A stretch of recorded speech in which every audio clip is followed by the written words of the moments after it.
শ্রীমা ভাষিত স্বরূপপ্রকাশ পর্ব 10। জয়রামবাটিতে একবার একজন পাচিকা ব্রাহ্মণী রাত 9টার সময় মাকে এসে বললে, কুকুর ছুঁয়ে এসেছি, স্নান করি। মা তাকে বললেন, এত রাত্রে স্নান করো না, হাত পা ধুয়ে এসে কাপড় ছাড়ো। সে উত্তরে বলল, তা কি হয়? মা তখন বললেন, তবে গঙ্গা জল নাও। এতেও পাচিকার মন উঠল না দেখে তিনি বললেন, তবে আমাকে স্পর্শ করো। উদ্বোধনে ঠাকুর পূজার সময় পাগলি মামি বিড় করে মাকে কটু কথা বলছেন। মা পুজো করে উঠে তাকে বলছেন, কত মুনি ঋষি তপস্যা করেও আমায় পায় না, তোরা আমায় পেয়েও হারালি। একবার জয়রামবাটির জনৈক গ্রামবাসী মাকে বলেন যে দূর দূরান্ত থেকে লোক মাকে দেখতে আসে, কিন্তু তারা গ্রামের লোক হয়েও কিছু বোঝে না কেন? মা উত্তরে বলেন, তা নাই বা বুঝলে, তোমরা আমার সখা, তোমরা আমার সখী। জয়রামবাটির চৌকিদার অম্বিকা বাগদি মাকে বলে যে লোকে মাকে দেবী বলে, ভগবতী বলে, কিন্তু তারা কিছুই বুঝতে পারেন না কেন? মা উত্তরে বলেন, তোমার বুঝে দরকার কি? তুমি আমার অম্বিকা দাদা, আমি তোমার সারদা বোন। জয়রামবাটিতে জনৈক ত্যাগী ভক্ত মায়ের কাছে দুঃখ করে বলেন যে এত দেখে শুনেও তিনি মাকে আপনার মা বলে চিনতে পারেননি। মা তা শুনে বলেন, বাবা, আপনার না হলে এত আসবে কেন?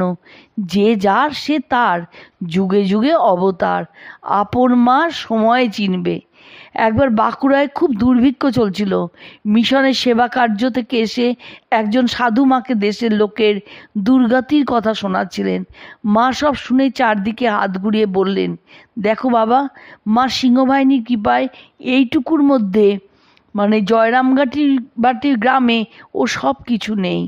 জয়রামবাটিতে একদিন আত্মীয়দের দৌরাত্মে উত্ত্যক্ত হয়ে মা বলেছিলেন, দেখ, তোরা আমাকে বেশি জ্বালাতন করিস নে, এর ভেতর যিনি আছেন যদি একবার ফোঁস করেন তো ব্রহ্মা বিষ্ণু মহেশ্বর কারো সাধ্য নেই যে তোদের রক্ষা করে। একবার কোয়ালপাড়ায় রাধুর অত্যাচারের কথা উল্লেখ করে জনৈক স্ত্রী ভক্তকে মা বলেছিলেন, দেখো মা, এ শরীর দেব শরীর যেন, এতে আর কত অত্যাচার সহ্য হবে? ভগবান না হলে কি মানুষ এত সহ্য করতে পারে? দেখো মা, আমি থাকতে এরা কেউ আমাকে জানতে পারবে না, পরেই বুঝবে সব। নলিনী দিদি একদিন কয়েকজন স্ত্রী ভক্তের সামনে মাকে প্রশ্ন করেন, লোকে মাকে যে অন্তর্যামী বলে, তিনি সত্যই তাই কিনা? মা প্রথমে মৃদু হেসে প্রসঙ্গ চাপা দিতে চাইলেও নলিনী দিদি চাপাচাপিতে বলেন, ওরা বলে ভক্তিতে, আমি কি মা?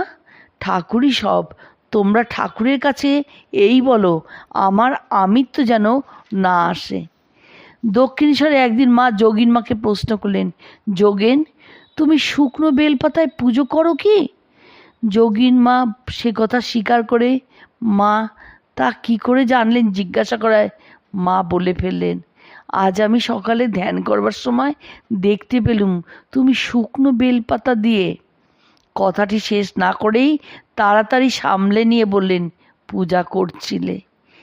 স্বামী তন্ময়ানন্দ একবার মাকে প্রশ্ন করেন, মা, ঠাকুর যদি স্বয়ং ভগবান তবে আপনি কে? মা বিন্দুমাত্র ইতস্তত না করে উত্তর দিলেন, আমি আর কে? আমিও ভগবতী। বিমল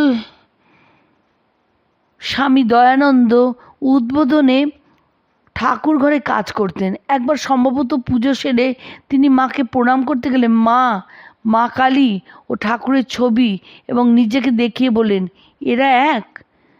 জনৈক দীক্ষার্থী ভক্ত অন্যের কাছে শুনেছেন মা সাক্ষাৎ কালী, আদ্যাশক্তি ভগবতী ইত্যাদি কোঠারে দীক্ষা গ্রহণান্তে তিনি সরাসরি মায়ের কাছে এসব কথার সত্যতা জানতে চাইলে মা স্পষ্ট বলেন, হ্যাঁ সত্য। জয়রামবাটিতে একবার আচমকা মায়ের হাত পাগলি মামির পায়ে ঠেকে গেলে মামি অস্থির হয়ে বলতে থাকেন, মা কেন তার পায়ে হাত দিলেন? এতে তার কত অপরাধ হলো? মা তার এই অবস্থা দেখে খুব হাসতে লাগলে। রাসবিহারী মহারাজ বলেন, পাগলি মামি মাকে গালাগাল করলেও পায়ে হাত লাগার ভয় আছে। মা তাতে বলেন, বাবা, রাবণ কি জানতো না যে রাম পূর্ণ ব্রহ্ম নারায়ণ, সীতা আদ্যাশক্তি জগন্মাতা, তবু ওই করতে এসেছিল? ও পাগলি কি আমাকে জানে না? সব জানে, তবু এই করতেই এসেছে। বৈকুণ্ঠ নামে মায়ের জনৈক ভক্ত কামারপুকুরে মাকে দর্শন করতে যান। রামলাল দাদা ও লক্ষ্মী দিদি তখন সেখানে ছিলেন। ভক্ত যখন বিদায় নিচ্ছেন, মা হঠাৎ তখন বলে ওঠেন, বৈকুণ্ঠ, আমায় ডাকিস? পর মুহূর্তে আত্মসংবরণ করে বলেন, ঠাকুরকে ডেকো, ঠাকুরকে ডাকলেই সব হবে। একদিন এক ভক্ত মহিলা মাকে জিজ্ঞাসা করেন যে মা যে ভগবতী তা আমরা বুঝতে পারি না কেন? মা উত্তরে বলেন, সকলেই কি আর চিনতে পারে মা?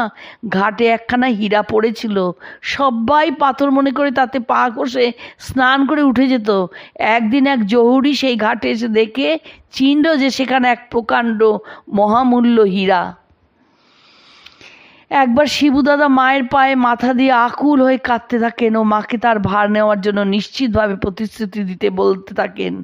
ওর ব্যাকুলতা দর্শনে মা তাকে সান্ত্বনা দিয়ে বলেন, শিবু, ওঠ, তোর আবার ভাবনা কি?